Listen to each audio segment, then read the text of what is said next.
GK with એમમાં આપ સૌનું સ્વાગત છે.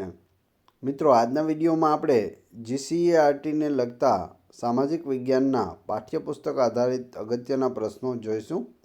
જે આવનાર પરીક્ષા માટે મોસ્ટ આઈએમપી રહેશે.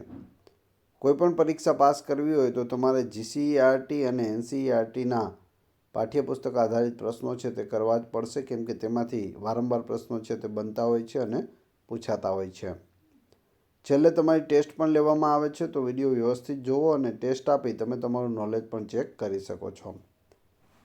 એ સિવાય આની પીડીએફ પણ તમને પ્રોવાઈડ કરાવવામાં આવશે. તો જોઈએ ખૂબ જ અગત્યનો આ વિડીયો. પ્લાસીના યુદ્ધ પછી મીર જાફરને હટાવીને અંગ્રેજોએ કોને નવાબ બનાવ્યો હતો? મીર કાસિમને નવાબ બનાવ્યો હતો. મુઘલ બાદશાહે ક્યારે ઈસ્ટ ઇન્ડિયા કંપનીને બંગાળ, બિહાર અને ઓરિસ્સાની દીવાની સત્તા આપી હતી? 12 ઓગસ્ટ 1765ના રોજ આપી હતી. બક્સરના યુદ્ધમાં કોની જીત થઈ? અંગ્રેજોની જીત થઈ હતી. કયા ગવર્નર જનરલના સમયમાં ભારતમાં કાયમી જમાબંધી દાખલ કરવામાં આવી હતી? કોર્નવોલિસના સમયમાં. કાયમી જમાબંધી કોની તરફદારી કરતી હતી? જમીનદારોની તરફદારી કરતી હતી. ગવર્નર જનરલ લોર્ડ કોર્નવોલિસે ભારતમાં કઈ જમીન મહેસૂલ પદ્ધતિ દાખલ કરી હતી? કાયમી જમાબંધી દાખલ કરી હતી. કાયમી જમાબંધીમાં જમીનદારે મહેસૂલના કેટલા ભાગ અંગ્રેજ સરકારને આપવાના હતા? 9 ભાગ છે તે અંગ્રેજ સરકારને આપવાના હતા. કાયમી જમાબંધીમાં જમીનદારે મહેસૂલનો કેટલામો ભાગ પોતાના મહેનતાણા પેટે રાખવાનો હતો? તો 10મો ભાગ રાખવાનો હતો. કોઈ પણ વસ્તુ થઈ હોય તો તેના 10 ભાગ કરવાના, જેમાંથી 9 ભાગ છે તે અંગ્રેજ સરકાર લઈ જાય અને 10મો ભાગ જે વધે તે ખેડૂતે રાખવાનો હતો. કઈ મહેસૂલ પદ્ધતિને કારણે અન્ન ભંડાર તરીકે ઓળખાતું બંગાળ એ કંગાળ બની ગયું? કાયમી જમાબંધીના કારણે. કાયમી જમાબંધીને કારણે અન્ન ભંડાર તરીકે ઓળખાતું કયું સ્થળ કંગાળ બન્યું? બંગાળ છે તે કંગાળ બની ગયું હતું. ઈસવીસન 1820માં મુંબઈ અને મદ્રાસ પ્રાંતોમાં કઈ પદ્ધતિ દાખલ કરવામાં આવી હતી? 1820માં જવાબ આવશે રૈયતવારી પદ્ધતિ. રૈયતવારી પદ્ધતિના પ્રણેતા કોણ હતા? થોમસ મુનરો હતા. કઈ પદ્ધતિમાં જમીન ખેડનારને જમીનનો માલિક બનાવવામાં આવ્યો હતો? રૈયતવારી પદ્ધતિમાં જે જમીન ખેડે તેની જમીન તે રીતે જમીન આપવામાં આવી હતી. કયા અંગ્રેજ અધિકારીએ ભારતના ઉત્તર પશ્ચિમ પ્રાંત અને મધ્ય ભારતના કેટલાક પ્રદેશોમાં મહાલવારી પદ્ધતિ દાખલ કરી હતી? તો એ હતા હોલ્ટ મેકેન્જી. તેમણે મહાલવારી પદ્ધતિ છે તે દાખલ કરી હતી. કઈ જગ્યાએ? તો ભારતના ઉત્તર પશ્ચિમ પ્રાંત અને મધ્ય ભારતમાં.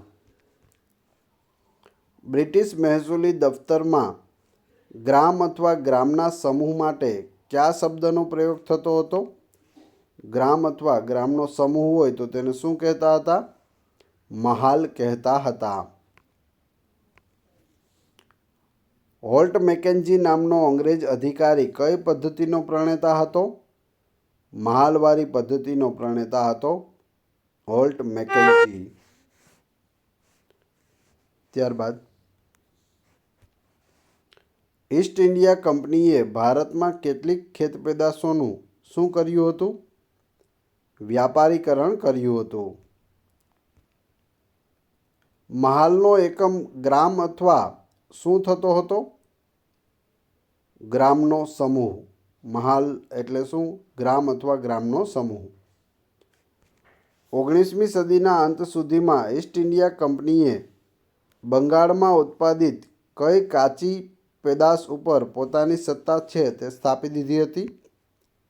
રેશમના ઉત્પાદન ઉપર પોતાની સત્તા સ્થાપી હતી અંગ્રેજોએ. ગળીનો ઉપયોગ કયા કાપડને રંગવામાં થાય છે? સુતરાઉ કાપડને રંગવામાં થાય છે. ગળીનો છોડ કયા પ્રદેશોમાં થાય છે? ગરમ પ્રદેશોમાં ગળીનો છોડ થાય છે. ઈસવીસન 1790 સુધી યુરોપના દેશો ગળીનો પુરવઠો કયા દેશોમાંથી મેળવતા હતા? કેરેબિયન દેશોમાંથી મેળવતા હતા. અંગ્રેજ કંપનીએ ભારતમાં પોતાની સત્તા હેઠળના પ્રદેશોમાં કોને વસાવી ગળીનું ઉત્પાદન વધાર્યું? યુરોપિયનોને વસાવીને ગળીનું ઉત્પાદન છે તે વધારવામાં આવ્યું હતું. કપાસ ભારતના કયા ભાગનો વેપારી પાક છે? તો તે પશ્ચિમ ભાગનો વેપારી પાક છે.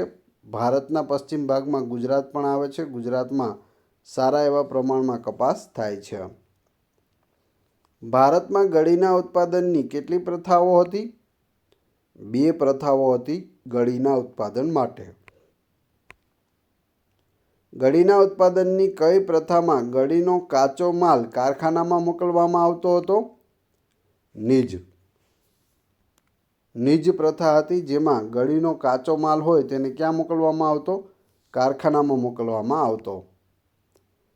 ગળીના ઉત્પાદનની કઈ પ્રથામાં તૈયાર ગળીને બાંધ્યા ભાવે કારખાનેદારને વેચવામાં આવતી હતી? તો જવાબ આવશે રૈયતી. 2 પદ્ધતિ હતી, નીજ પદ્ધતિ અને રૈયતી પદ્ધતિ. નીજ પદ્ધતિ છે તેમાં ગળીનો કાચો માલ હોય તે કારખાનામાં જતો હતો, જ્યારે રૈયતી પદ્ધતિમાં તૈયાર ગળીને છે તે બાંધ્યા ભાવે કારખાનેદારને આપવાની થતી હતી. ભાવ પહેલેથી બાંધેલો હોય છે. ગળીનું મોટાભાગનું ઉત્પાદન કઈ પ્રથાથી થતું હતું? રૈયતી પ્રથાથી થતું હતું. ગળી ભારતના કયા ભાગનો મહત્વનો વેપારી પાક છે? પૂર્વ ભાગનો મહત્વનો વેપારી પાક છે.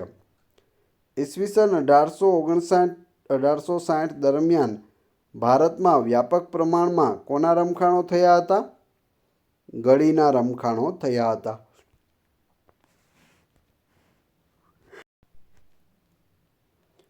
ભારતના કાચા માલને કારણે ઇંગ્લેન્ડના શું સમૃદ્ધ બનતા હતા? ઉદ્યોગો છે તે સમૃદ્ધ બનતા હતા. રાજકીય દુરુપયોગ કરીને અંગ્રેજ કંપનીએ ભારતના વેપારી પાકો પર સત્તા જમાવતા ખેડૂતો જમીન વિહોણા થઈને શું બની ગયા? ખેતમજૂરો બની ગયા હતા. વર્તમાન ઝારખંડ રાજ્યમાં હજારીબાગની આસપાસ કઈ જાતિના આદિવાસીઓના સમૂહ રહેતા હતા? સંથાલ જાતિના આદિવાસી સમૂહો રહેતા હતા.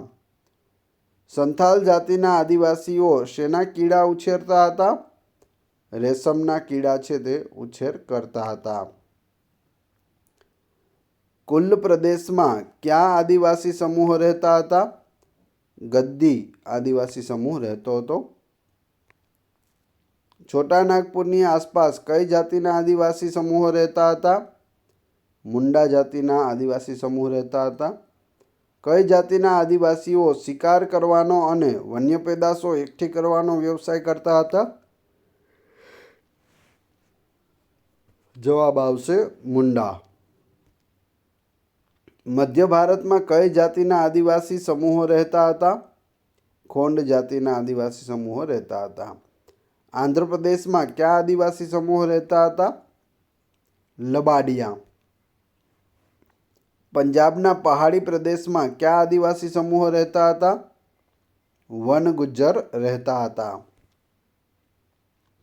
કાશ્મીરમાં કયો આદિવાસી સમુદાય રહેતો હતો? બકરબાલ. કઈ સાલમાં બિરસા મુંડાનું અવસાન થયું હતું? ઈસવીસન 1900માં બિરસા મુંડાનું અવસાન થયું. કઈ જનજાતિના લોકો કપડાં વણવાનો અને ચામડા કમાવવાનો વ્યવસાય કરતા હતા?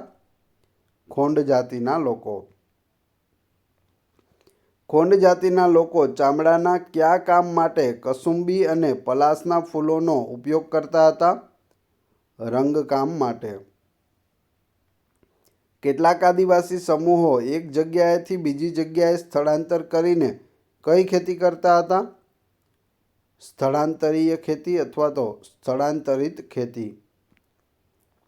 19મી સદી પહેલાં ઘણા જનજાતિના સમૂહો કેવી ખેતી કરતા હતા? સ્થાયી ખેતી કરતા હતા। ઈસવીસન 1895માં કોણે ઉલગુલાન ચળવળનું નેતૃત્વ કરી લીધું હતું? બિરસા મુંડાએ લીધું હતું। ઉલગુલાન ચળવળનો પ્રભાવ દક્ષિણ બિહારમાં કયા વિસ્તારમાં લગભગ 400 ચોરસ માઇલના વિસ્તારમાં હતો? છોટા નાગપુરની આસપાસ। બિરસા મુંડાનો જન્મ કઈ સાલમાં થયો હતો? 15 નવેમ્બર 1875ના રોજ બિરસા મુંડાનો જન્મ થયો હતો। બિરસા મુંડાના પિતાનું અને માતાનું નામ શું હતું? સુગના મુંડા પિતા હતા અને કરમી મુંડા તે માતા હતા। બિરસા મુંડાએ બચપણમાં મુંડા લોકો અને કોની એટલે કે બહારથી આવેલા લોકો વચ્ચેના સંગ્રામની વાતો સાંભળી હતી? દીકુઓ। બિરસા મુંડાએ મુંડા લોકો અને દીકુઓની વચ્ચે જે સંગ્રામ થયા તેની વાતો સાંભળેલી હતી। અંગ્રેજોને ભય લાગ્યો કે બિરસાના નેતૃત્વમાં જનજાતિઓ શું સ્થાપિત કરી દેશે? મુંડા રાજ સ્થાપિત કરી દેશે। જેલમાંથી મુક્ત થયા પછી બિરસાએ કયા કલરના ઝંડાવાળું બિરસા રાજ અને ચળવળ મજબૂત કર્યા? સફેદ રંગના ઝંડાવાળું બિરસા રાજ અને ચળવળ છે તે મજબૂત કર્યા હતા।